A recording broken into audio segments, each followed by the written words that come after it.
Hello नमस्कार दोस्तों।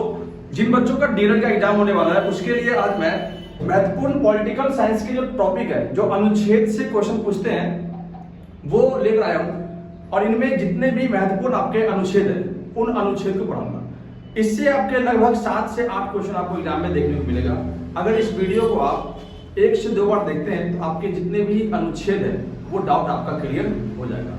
Video अगर पसंद आया हो तो लाइक और सब्सक्राइब और शेयर जरूर करें। तो दोस्तों, आपको पता होगा कि हमारे संविधान में लगभग 395 अनुच्छेद, 22 भाग और 12 अनुसूचियां हैं। 395 अनुच्छेद, 22 भाग और 12 अनुसूचियां है।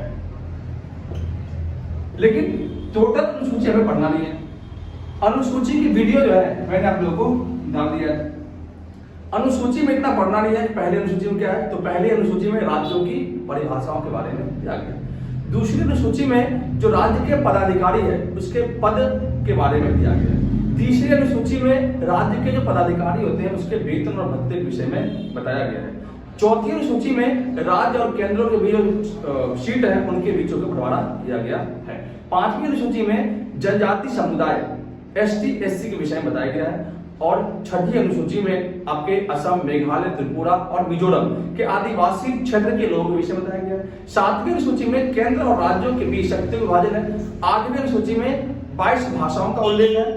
इसके अलावा आपके 9वीं अनुसूची भूमि सुधार अधिनियम से संबंधित है। इसके अलावा 10वीं अनुसूची दल बदल, 11वीं अनुसूची ग्राम पंचायत और 12वीं अनुसूची आपके नगर निगम के ऊपर है। तो आपको अनुसूची नहीं पढ़ना है इतना।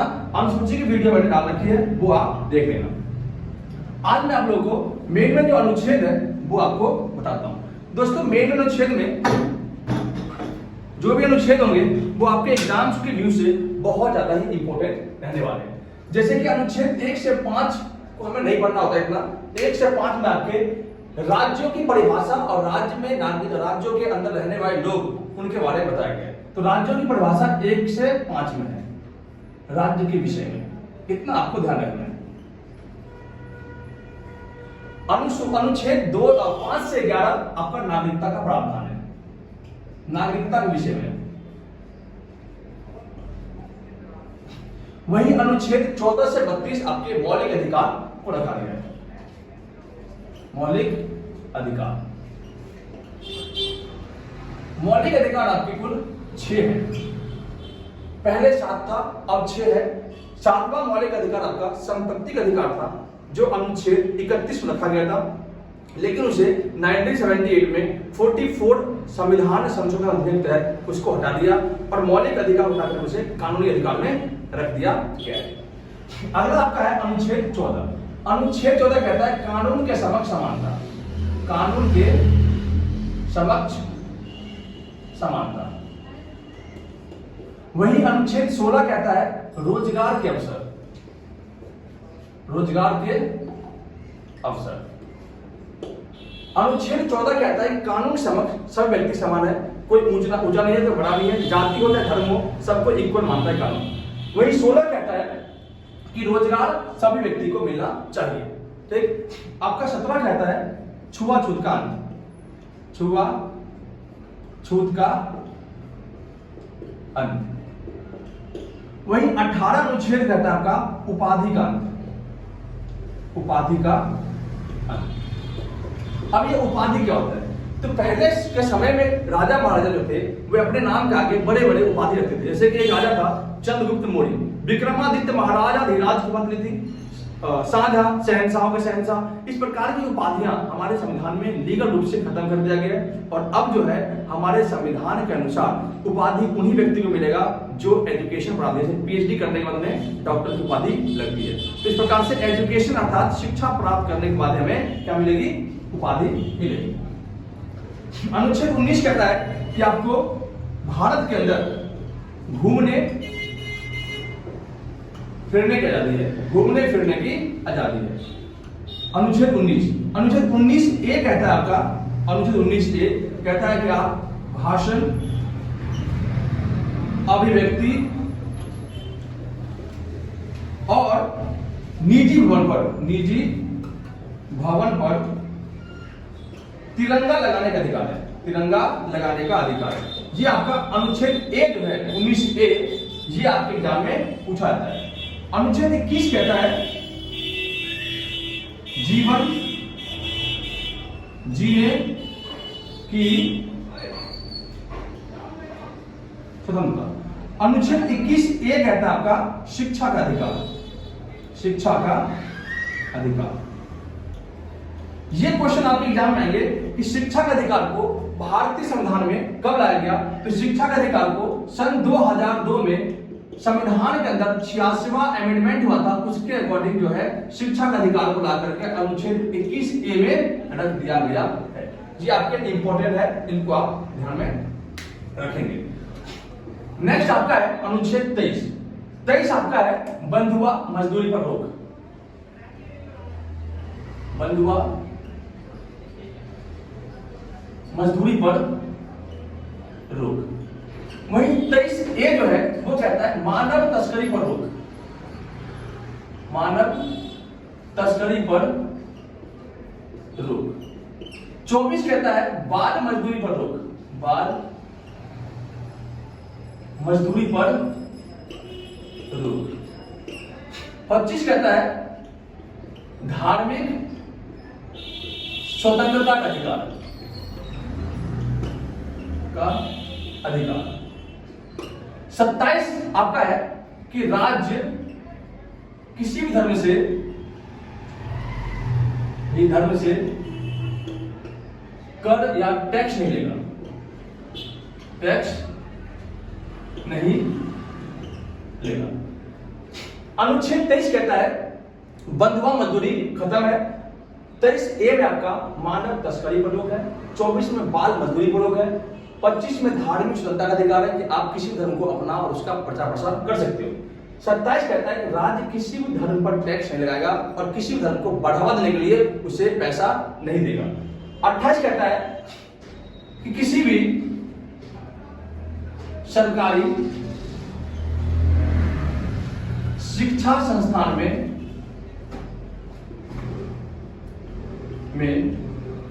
धार्मिक शिक्षा नहीं दी जाएगी, धार्मिक शिक्षा नहीं दी जाएगी।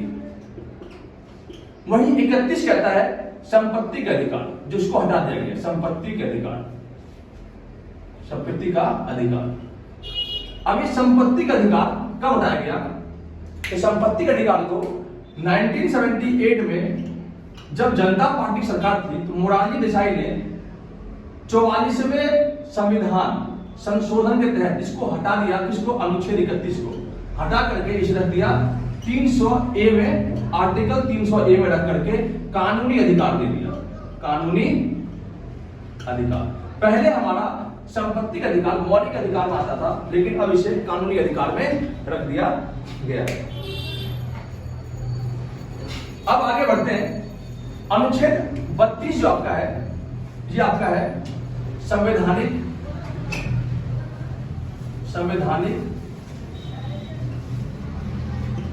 उपचारों का अधिकार। अब ये है क्या?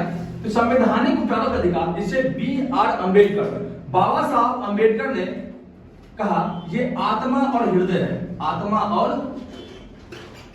हृदय किसका? संविधान का। इसके अंतर्गत सुप्रीम कोर्ट अनुच्छेद 131 के अंतर्गत रीट जारी करता है, रीट, जिसे हम क्षेत्राधिकार कहते हैं, जिससे हमारे मौलिक अधिकारों की रक्षा होती है। इसके बाद आपका अनुच्छेद 38 है। 38 कहता है कि राज्य लोक कल्याण कार्य करेगा।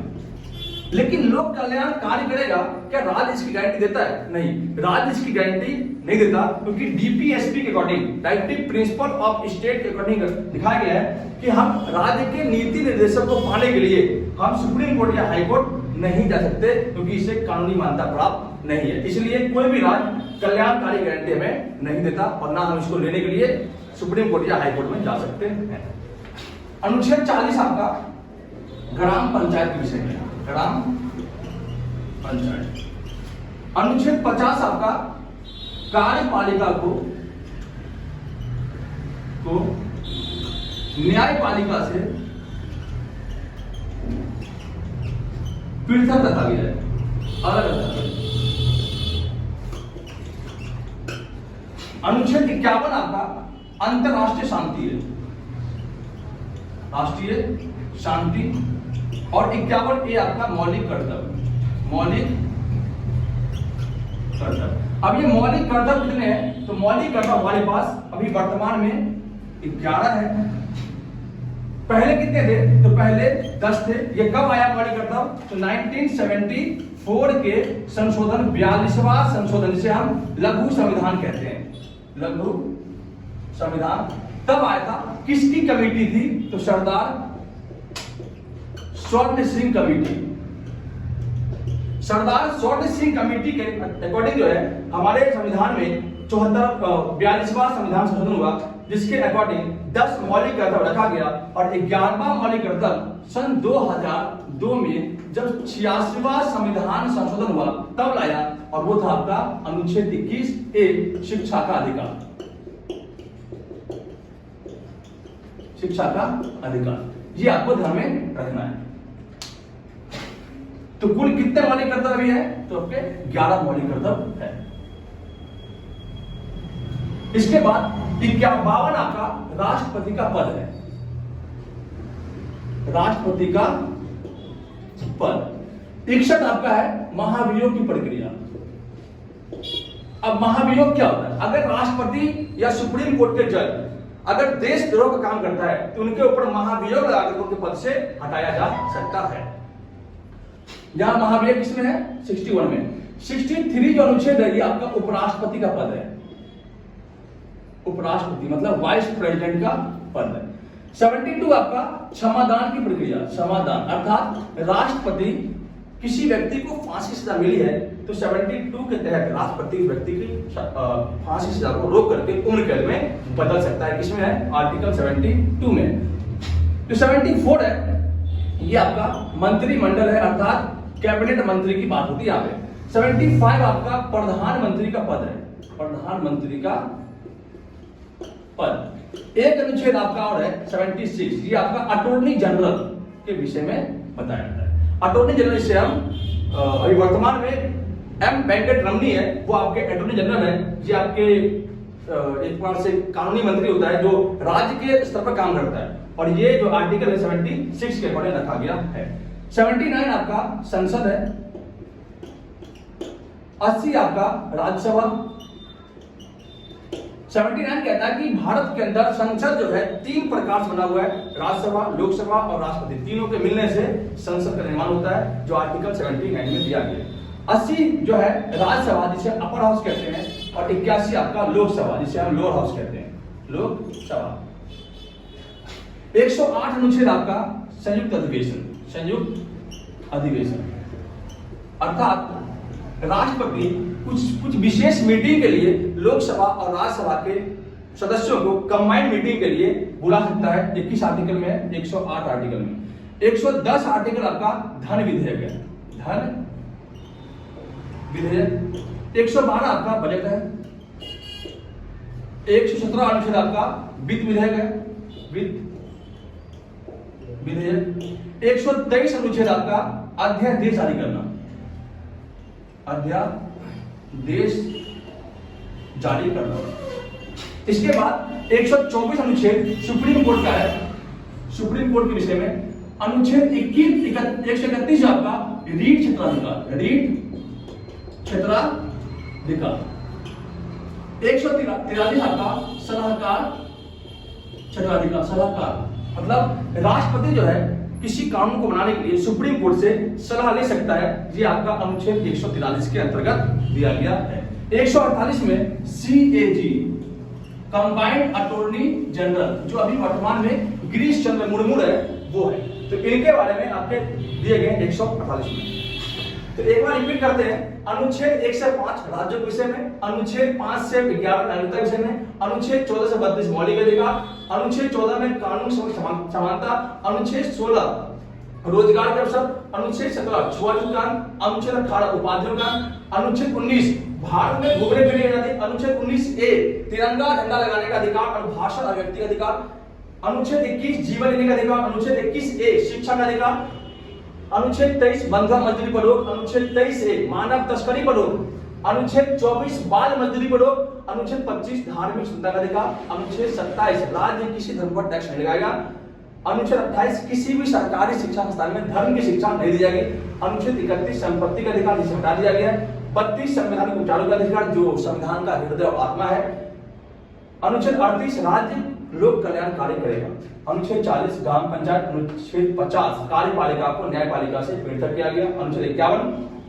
अंतरराष्ट्रीय शांति, अनुच्छेद 51A मौलिक कर्तव्य, 10 मौलिक कर्तव्य पहले थे, अब कितने 11 है, अनुच्छेद 52 राष्ट्रपति का पद, अनुच्छेद 61 महाभियोग, अनुच्छेद 63 उपराष्ट्रपति, अनुच्छेद 72 क्षमादान की प्रक्रिया, अनुच्छेद 74 मंत्रिमंडल, 75 प्रधानमंत्री, 76 अटॉर्नी जनरल, 17 संसद, 80 राज्यसभा, 81 लोकसभा, 108 कंबाइंड मीटिंग संयुक्त अधिवेशन, 110 धन विधेयक, 112 बजट, 117 अनुच्छेद वित्त विधेयक, 123 अध्यादेश जारी करना, 124 सुप्रीम कोर्ट के विषय में बताया गया, 131 रीट क्षेत्राधिकार, 143 सलाहकार जो राष्ट्रपति है वो सुप्रीम कोर्ट के जज से सलाह ले सकता है, और 148 CAG कंबाइंड अटॉर्नी जनरल। अब एक चीज और ध्यान रखना यहाँ पे जो मैं बताऊंगा आपको, एक तो अटॉर्नी जनरल कौन है, एक तो CAG कौन है, और एक आपका CJI कौन है। अटॉर्नी जनरल आपका वेंकट रमनी है, वेंकट रमनी, CAG आपका Girish Chandra Murmu, CJI chief justice of India कौन अभी, तो आपका DY चंद्रचूड़ है, और ये कितने नंबर के है, 51 नंबर के। सुप्रीम कोर्ट में कुल जजों की संख्या 35 है, जिनमें एक मुख्य न्यायाधीश होते हैं, जो मुख्य न्यायाधीश कौन है आपके जस्टिस DY चंद्रचूड़। वीडियो अगर पसंद आया तो लाइक और शेयर जरूर करें, धन्यवाद।